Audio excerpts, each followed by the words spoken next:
So now that we have finished pouring the footers, we're starting to stage the cinder block for the cinder block foundation. We're going to do this in two builds. The first one, about 4 or 5 rows on the high side, and a few more on the low side because the footer is poured at different levels.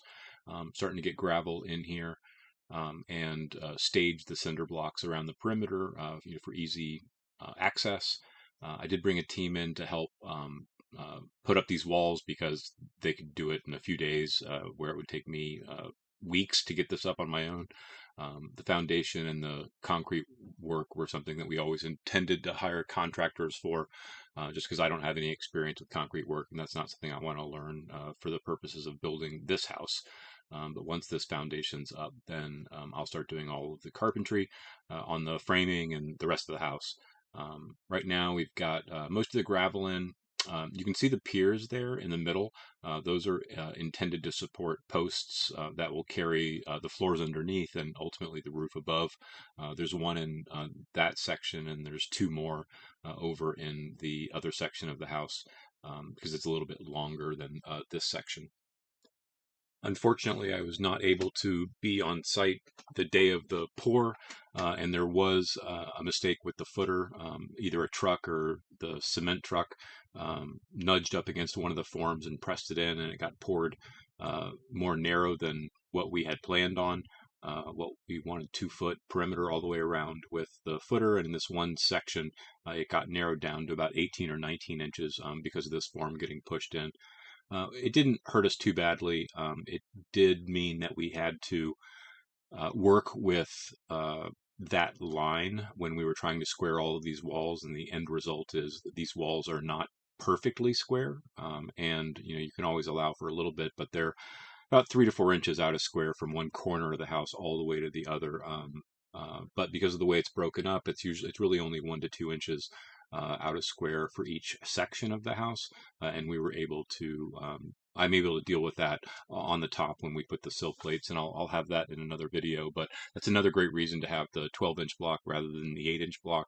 I will be using an 8-inch sill plate, so a 2x8 pressure treated sill plate, so that that with the 12-inch block gives me room to situate the sill plate in order to square off the subfloor, and so then everything on top of this will be perfectly square.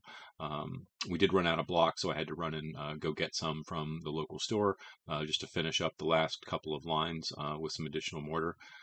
That was about as much as this poor truck could take. This trailer I got as a farm trailer. It weighs 3,000 pounds by itself. I don't know how much those blocks weigh, but it definitely was a chore getting it up the hill.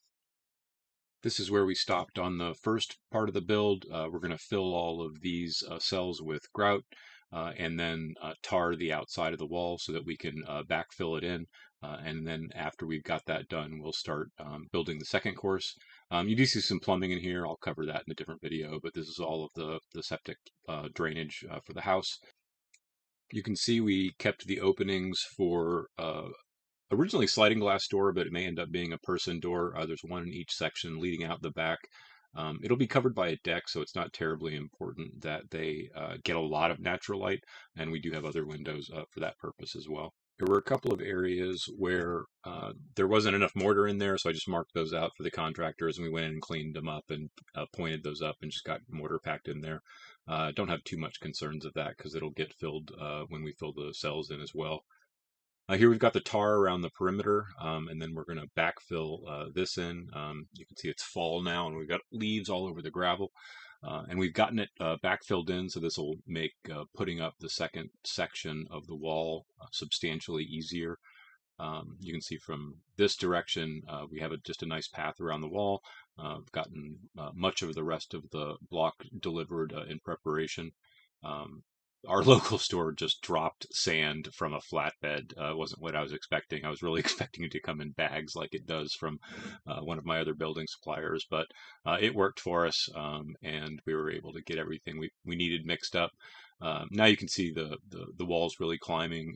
The interior height of the basement will end up being about 9 feet 4 inches, so we're gonna have a good high ceiling in the basement. We were careful to stage the cinder blocks away from the plumbing so that we didn't break any of that new stuff. Um, but yeah, the walls went up pretty well. We had good weather. The team that worked on it were really efficient. They just come in and knock it out. They know exactly what they're doing. But this really shows some of the beautiful views that we have around this time of year. The leaves change colors, and we get a view of the entire ridge. More of these trees will come down in the back of the house as we build the deck and grade a small backyard. So we'll get more of a view of the opposite ridge once it's all done.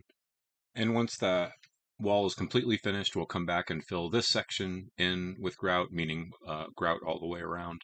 It will be yeah, in every cell. We completely poured it again for additional strength. Now the walls are completely up. You can see the sliding glass door sections, both on the left and the right for the different sections of the house. Since this whole area will be under a deck, I still may go back to a person door in each of these rather than the full sliding glass doors, but that just will be a decision I make later. We're really close now. The cells are actually filled in if you look closely, and we're ready for the sill plate. So that's what's coming next. This is really the exciting part for me because I get to start just working on it myself, and that's what we're looking forward to doing. Thanks, and let me know if you have any questions.